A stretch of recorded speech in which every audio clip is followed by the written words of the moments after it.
Hi Kamix! What is up Kamix? Pasok tayo ulit ng opisina. Sabi ko sa inyo yung mga ride natin ngayon, kundi may bibilin sa labas, potek, papasok ng opisina. Wow! Ngayon lang ulit tayo nakapag-ADV Kamix Gamitin naman natin tong ADV natin. Matagal natin di nagamit to So what's up?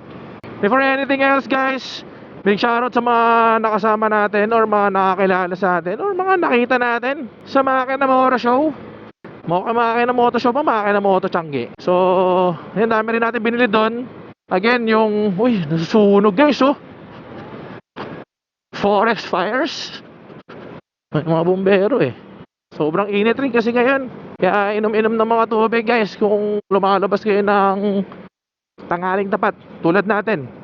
Pasok kasi natin sa opisina ngayon 3 PM, 3 to 7. So later tatambay tayo ng Dunkin. Ay mali ako ng daan dapat paakyat ako.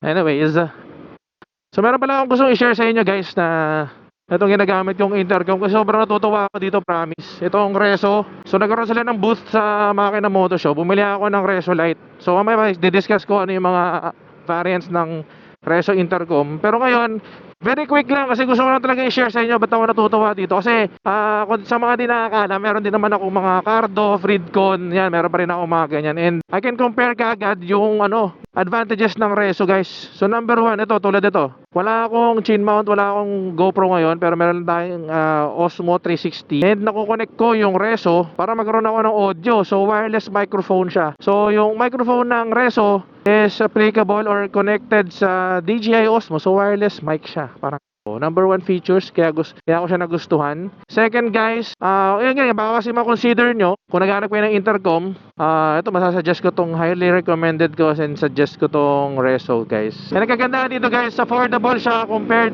dun sa Cardo. Tapos yung quality, para sa akin mas better.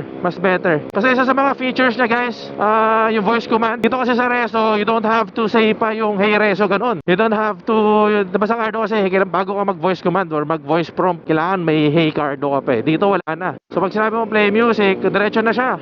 Magdidiretso na siya, mag-play na yung music niya. Tapos ayun, tumunog na nga, sabi niya okay.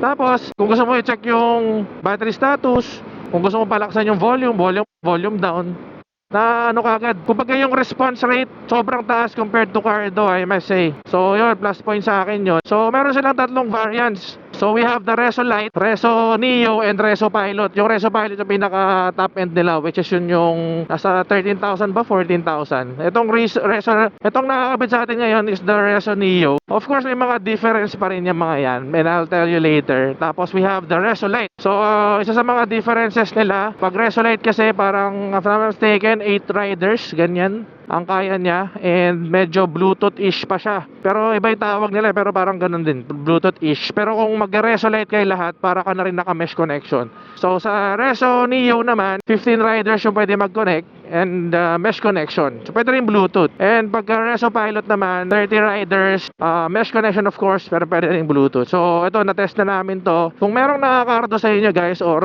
naka-Bluetooth na intercom, makakonect nyo pa rin siya.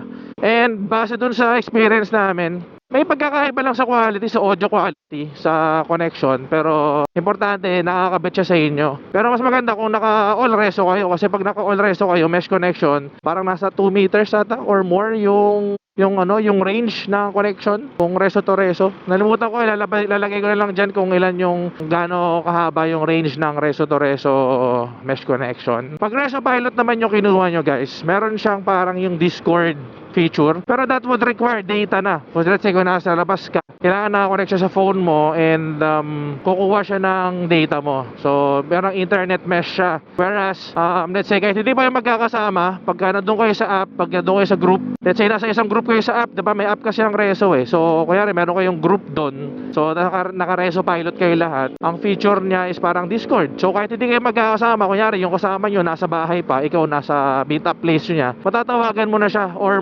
mako-connect mo na siya, ganun. So let's say paalis pa lang siya ng bahay, ikaw nasa meetup place na. As long as connected na kayo dun sa app, makakausap mo na siya kahit hindi mo pa siya kasama. And syempre, pag kasama mo na siya, magiging ano na lang siya, magiging mesh na lang siya. So lilipat siya sa mesh, pwede mo nang i-off yung data mo. And the same time guys, pag pauwi naman kayo, ganun din. Let's say naghiwalay na kayo, diba? Pag naka-internet mesh kayo, so kahit magkalayo na kayo, so pwede pa rin kayo mag-usap na parang magkasama pa rin kayo. So something like that. So diba? Ang ganda ng mga features na yan. Actually, pag bumili ka ng Reso, marami kang may explore eh. Nakakatuwa kasi kailangan mo siyang i-explore kasi ang dami niya pang features na baka hindi ko masabi or hindi ko masabi ngayon. At least, diba, pagka bumili ka nito, you can explore it to yourself. And isa pa pala, bakit gusto ko rin tong Reso Pilot guys? Kasi ang kunat ng battery life nito. So, itong battery na to guys, ilang beses ko na ginamit tong Reso, parang magsi 15 days na. Hindi pa ako nagcha-charge. Sobrang kunat ng battery niya. And ang recorded na tagal ng battery nito guys is 3 days na walang patayan. 3 days ba? 5 days na walang patayan. So, ganun kakunat ang Reso compared sa mga Cardo, which is ano lang, hours lang or isang one-way na ride lang, kailangan mo na siyang i-charge. So yun, isa sa mga yun yung mga napansin natin. So battery life, yung response rate ng voice prompt or voice command, isang gustong-gusto ko yan. And syempre yung quality ng kanya mga speakers. So hindi man siya JBL or may tie-up na speakers brand, sobrang ganda ng quality niya. So nandun yung bass, nandun yung boses. Promise dito bias guys. Talagang gustong-gusto ko siya dahil dun. And yun, bibili nyo pala tong Neo sa halagang 9.8. And if gusto nyo ng discount, PM nyo ako sa page, bibigyan ko kayo discount.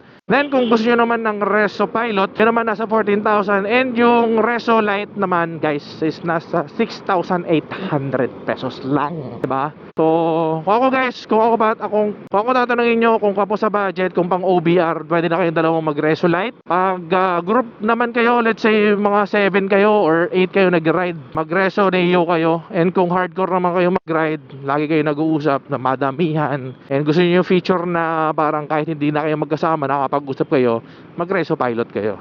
Yun lang ang aking quick video guys. So nasa inyo na yan kung gusto nyo lang. BM nyo ako kung gusto nyo. Bibigyan ko kayo talagang discount. Meron tayong kakilala na distributor. Friend natin yung distributor nito and makukunan ko kayo ng discount. And matatry nyo rin. And para sa akin, sobrang sulit ng ibabayad nyo guys. For the 9,800, tas makaka-discount ka pa, you'll be getting a mesh connection na. Tapos magandang quality na yung audio mo. Tapos yun, may ganyang feature o kayari. Kumbaga pwede mo na i-connect sa kung may 360 ka, pwede mo i-connect kasi naka-wireless mic ka dating, parang ganun. Kasi yung OBR ko, binilang ko lang Reso Lite. Pagka magkasama lang kami, diba, at least naririnig ko siya. So Reso Lite, bumili ako sa makina. Shoutout kay Shane, kay Julius, kay Johar, sa label. Yan, big shoutout, binigyan tayo ng discount nung bumili tayo ng Reso Lite.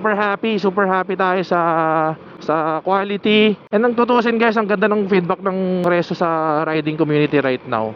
It's for you guys to find out na lang din talaga. Kaya nga para sa akin, ito yung natawag na Cardo Killer. Kasi talagang, battery pa lang guys, battery pa lang. Ang layo na, panalo ka na. Hindi ko pa napapalitan tong natin Brake Master, wala pa akong oras. So again guys, ito yung Reso natin, Reso Neo. Naka-skin lang ngayon yan, naka Ducati. Tapos dito pala guys, itong pinipindot ko na to. Ano to? Volume. Para sa tutorial naman ng sa paggamit, pwede nyo naman akong i-message. Pero usually lang to. Ito lang yung power button nya. Hold mo lang to para mag-on and para mag-off. Tapos pagka connection ng Bluetooth 1, 2, 3 or hold mo lang yung baba. Para i-connect mo siya sa phone guys. Itong button sa baba, hold mo lang hanggang sa magsalita siya ng Bluetooth pairing. Pero kung ipe-pairing mo naman siya sa Bluetooth or sa Reso Lite, 1, 2, 3, 1, 2, 3 pa sa baba. Pero kung magpe-pairing ka naman ng Reso to Reso na mesh sa taas, hold lang. So, di ba? Very easy. Daling gamitin, pati. Yun naman yung gusto natin sa intercom. And ang kaganda doon, madali lang din siyang i-connect. Yun ang importante. Hindi ka mag-i-spend ng 15 minutes, 10, 20 minutes, 30 minutes para mag-pairing, mag-connect. Yun Kasi diba dagdag sa oras siya pag mag-connect. Pag mag-pairing pa kayo sa meetup place. Yun Tapos, ang kaganda kasi nga, pag nasave mo na siya sa app mo, so let's say magsama-sama ulit kayo, nakasave na yan sa app mo, so i-active mo na lang yung group nyo sa app. So ito yung itsura ng app nyan. Yan, papakita ko dyan sa screen. Yan, pwede mo siya i-navigate, tapos ang dami ring audio settings dyan. Gusto mong malakas yung noise cancellation, gusto mong... Basta marami dyan. So yun, ikaw na lang bahala mag-explore dyan, guys. Again, guys, kung gusto mo ng katulad niyan, message mo ako para ma-direct ko kayo dun sa distributor. Or malay nyo, makadiretso tayo sa may-ari, diba? O di, mabibigyan ko kayo ng mas malaking discount. Alright guys, yun lang naman ang ating video for today. I hope di naman ako nang bubudol. Share ko lang talaga sa inyo yung mga natutuwa ako na meron ako na nasa inyo naman yun kung gusto nyo o hindi, di ba? So ayan, highly recommend ko kung balak nyo mag-intercom, Reso Philippines. Big shoutout sa Reso Philippines. So technically owner tayo ng dalawang Reso intercom. So we have the Reso Lite and the Reso Neo. Alright, see ya! Run it up outside.